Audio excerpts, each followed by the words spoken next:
The Shaddai are angels. Opening reading from Genesis chapter 17.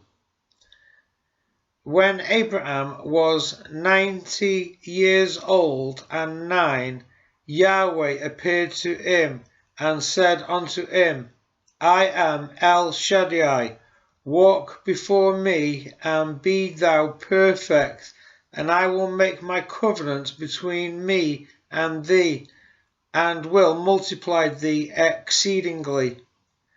Abraham fell on his face, and Elohim talked with him. The term God Almighty, translated from the Hebrew El Shaddai, holds profound significance within biblical accounts. Shaddai, a plural word often coupled with El, depicts God as the strength of the nourishers or destroyers.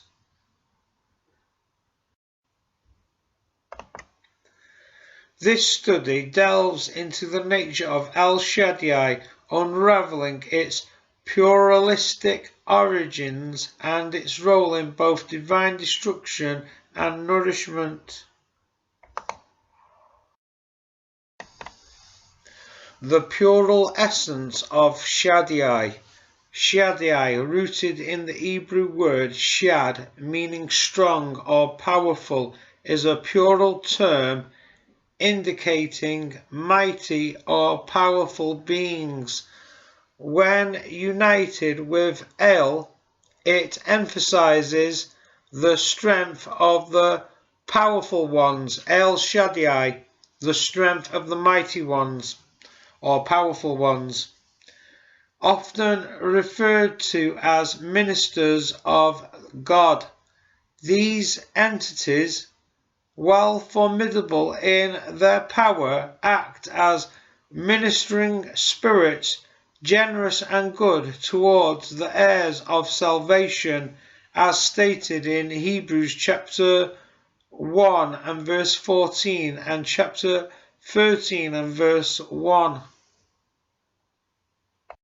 The plural form ai in words like Shaddai presents an intriguing grammatical aspect. Some scholars have proposed the concept of a plural excellence or plural majesty, wherein a plural noun is applied to a singular entity to denote its excellence. This theory suggests that the terms like Elohim and Shaddai, using a plural form, emphasizes the greatness or majesty of the deity. However, this interpretation has been criticized as a weak invention stemming from a misunderstanding of original Hebrew meanings. This plural excellence or plural majesty fails to provide a rational or scriptural explanation, revealing the ignorance of scholars regarding the true nature of the divine names. Genesis chapter 32 verse 30 presents an intriguing perspective when Jacob wrestled with God, stating, For I have seen the Elohim faces to faces, and my soul is preserved.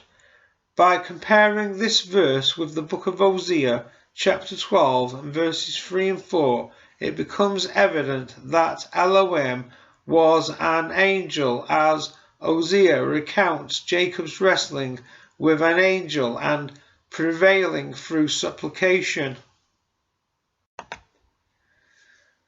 Genesis 35 and verses 1 to 3 further adds depth to this understanding, where God instructs Jacob to go to Bethel and to make an altar there to God.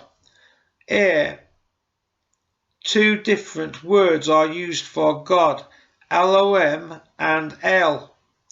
Strong's 433 0 and 4 1 0, emphasizing that Elohim refers to the mighty ones, the angels, while El signifies the one true deity. So Genesis chapter 35 and verse 1.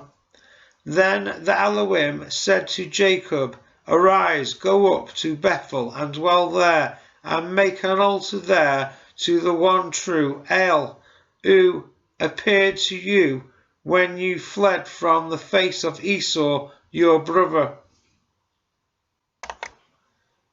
And Jacob said to his household and to all who were with him, Put away the foreign gods that are among you, purify yourselves, and change your garments.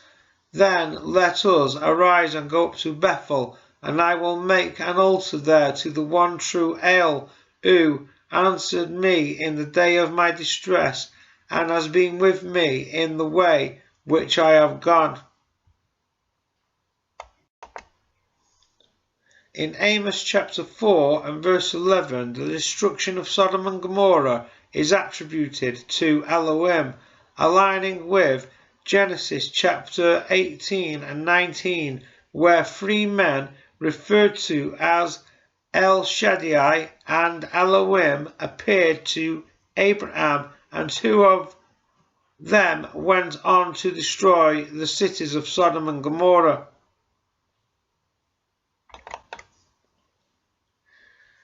Shaddai, derived from the root shad, meaning be strong or powerful, is indeed a plural masculine term indicating mighty or powerful beings. Notably, three such beings appeared to Abraham in Genesis chapter 18, verses 1 to 8, while Moses recounts Yahweh's appearance to Abraham, describing how he saw three men standing nearby. It suggests that Yahweh manifested through these three individuals. This emphasizes the concept that Yahweh or Jehovah was apparent in the presence of these mighty beings, highlighting the complex nature of divine manifestations. This mirrors other titles for the Hebrew deity such as Elohim and Adonai.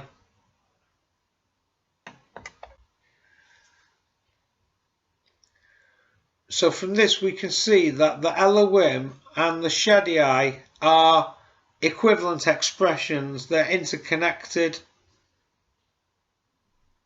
The term Shaddai is often regarded as synonymous with Elohim, indicating a shared aspect of divine power and authority, just as there is El, the great first and infinite one, from whose energy the Shaddai derive their strength.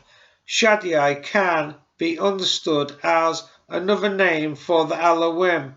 This connection is evident in the initial mention of Shaddai when the Lord appeared to Abraham, stating, I am El Shaddai, walk before me and be thou perfect. Genesis chapter 17 and verse 1. Following this encounter, Abraham fell on his face and Elohim conversed with him. Genesis chapter 17 and verse 3. Again in Amos chapter 4 and verse 11, the destruction of Sodom and Gomorrah is attributed to Elohim, aligning with the account in Genesis chapter 18 and 19. In these passages, three men referred to as Elohim appeared to Abraham, with two of them proceeding to destroy the cities. These parallels underscores the interconnectedness between Shaddai and Elohim, highlighting their shared divine attributes and roles in biblical accounts. The power of the Shaddai. El. The Shaddai's authority does not originate within itself, but is derived from a higher source. The great first infinite one, known as El, is the ultimate wellspring of power from which the Shaddai draw their strength. In this context, Shaddai can be understood as another designation for the Elohim, highlighting their interconnected nature. This correlation becomes evident in the initial mention of Shaddai when Elohim identifies himself to Abraham, saying, "I am El Shaddai, walk before me and be thou perfect." Genesis chapter 17 and verse 1. In response to this divine communication, Abraham humbly fell on his face and Elohim engaged in conversation with him.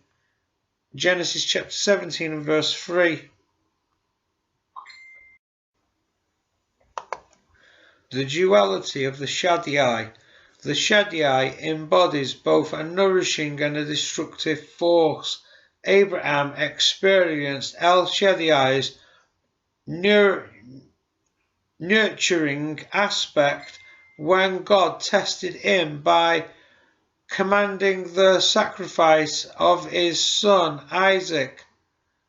The angel of Yahweh intervened, affirming Abraham's fear of God.